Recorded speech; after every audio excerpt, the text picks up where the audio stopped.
Hai, apa kabar? Sudah berbaikan dengan dunia belum? Jangan terlalu membenci ya. Kalian kuat kok. Buktinya, kalian sudah dipilih menjadi seseorang yang mampu menghadapi kejamnya dunia. Semoga kalian selalu bahagia ya. Oh ya, aku memutuskan untuk menamai podcast ini Siva sama Satnight, yang mana aku akan upload podcast khusus di hari Sabtu yang akan menemani kalian yang malam minggunya gak kemana-mana. Semoga kalian suka ya. Malam minggu ini aku akan ngobrolin soal si anak bungsu. Iya, si anak bungsu. Anak yang paling terakhir lahir pada sebuah keluarga. Anak yang biasanya gak ngikutin perjuangan ayah, ibu saat di awal membangun rumah tangga. Kerasnya kehidupan saat awal-awal orang tua kita mencukupi kehidupan, yang mana sang kakak ketika menginginkan sesuatu, tetapi masih dibatasin sama ayah sama ibu. Jangan dulu ya kak, uangnya masih kepake buat kebutuhan rumah misalnya. Mungkin mayoritas bungsu gak ngerasain itu. Ketika si bungsu lahir, dia akan memegang kekuasaan tertinggi di keluarga. Seperti misalnya nih, si bungsu nangis rebutan mainan sama sang kakak. Pasti sang kakak yang disalahin dan disuruh ngalah. Atau bahkan ketika si bungsu tiba-tiba nangis, gak tahu tuh kenapa tiba-tiba aja nangis. Padahal bukan salahnya kakaknya. Tapi yang kena imbas dan dimarahin malah kakaknya. Enak kan jadi bungsu? Bungsu anak yang paling manja. Yang mana nih katanya, kalau minta apa-apa pasti diturutin. Emang bener ya? Komen di bawah ya para anak bungsu. Bungsu diklaim sebagai anak yang paling manja di keluarga. Dia gak pernah ngerasain susahnya jadi kakak. Yang mana harus ngurusin adiknya, yang harus ngalah sama adiknya. Si bungsu tuh gak pernah ngerasain. Si bungsu punya tempat bergantung paling banyak di keluarga. Ada ayah, ibu, kakak-kakaknya. Yang terkadang hal tersebut yang membuat dia lebih manja dari yang lain. Saat sang kakak udah sukses, bungsu pun juga kena enaknya. Minta apa-apa bisa dibeliin sama kakak juga, gak harus minta ke orang tua. Iya kan para bungsu?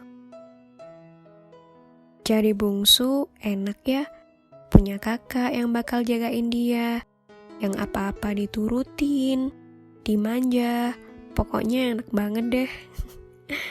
Beberapa orang terkadang memandang bungsu seperti itu, yang dilihat cuma enaknya doang. Tapi, pernah gak kalian ngerasain saat pengen sesuatu nih? Misalnya kayak baju ya? Tapi malah disuruh nunggu punya kakak kita yang gak dipakai. Dan kebanyakan barang-barang bungsu pun juga banyak juga yang warisan dari kakak. Iya kan? Si bungsu anak yang paling kecil di keluarga. Kadang seberapa tua pun kita tetap aja dianggap kecil. Disuruh-suruh sama kakak. Dipecandain sampai kesel. Yang paling menyebalkan, mau ngomongin pendapat kita yang kayak gimana banyaknya, tetap aja dihiraukan dan disuruh ngikutin saja. Ngeselin kan? Saat si bungsu sudah mulai dewasa dan ingin hidup mandiri, keselnya sama ortu tetap aja dianggap kayak anak kecil. Alhasil, keinginan-keinginan si bungsu jadi malah yang dikorbanin. Misalnya, pengen banget kerja di luar kota, tapi malah dilarang.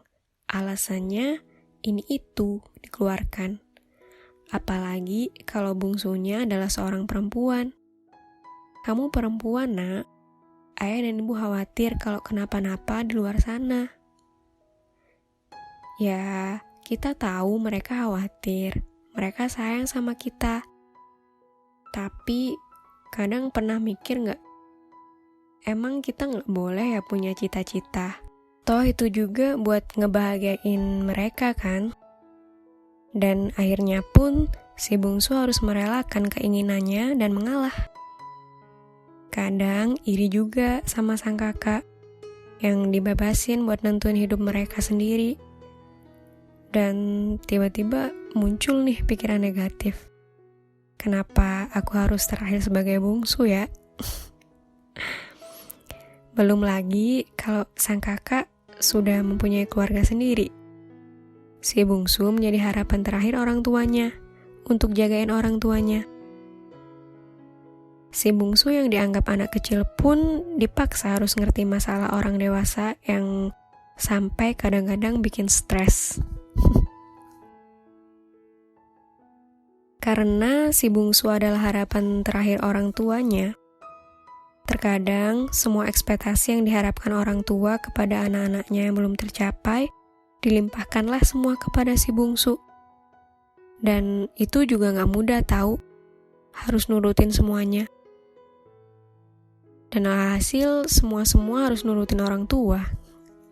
Ada gak yang kayak gitu?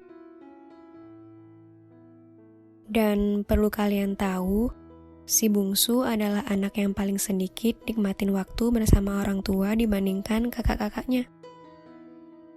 Aku harap para kakak lebih menghargai waktu bersama orang tua ya. Dan perlu diingat juga, semua bukan masalah kamu jadi anak sulung, tengah, bungsu, atau bahkan anak tunggal.